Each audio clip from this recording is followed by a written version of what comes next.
There are other functions, however, some of them more legitimate than others. One is to run secret wars. Another thing is to disseminate propaganda to influence people's minds. And this is a major function of the CIA.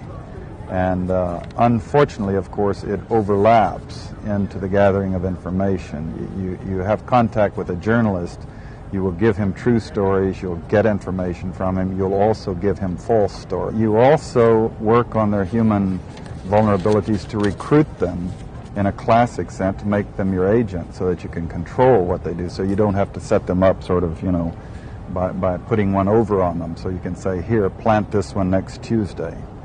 Can you do this with responsible reporters? Yes, the Church Committee brought it out in 1975, and then Woodward and Bernstein put an article in Rolling Stone a couple of years later.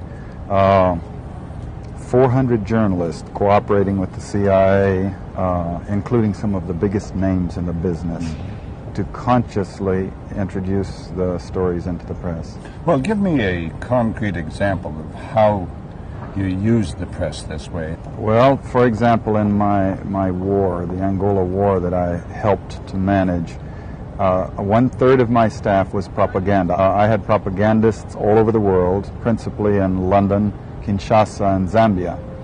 We would take stories which we would write and put them in the Zambia Times, and then pull them out and send them to a journalist on our payroll in Europe.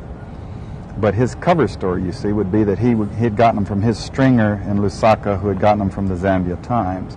But after that point, the journalists, Reuters and AFP, the management was not witting of it. Now, our contact man in Europe was, and we pumped just dozens of stories about Cuban atrocities, Cuban rapists. We didn't know of one single atrocity committed by the Cubans. It was pure, raw, false propaganda to create an illusion of communists, eating babies for breakfast.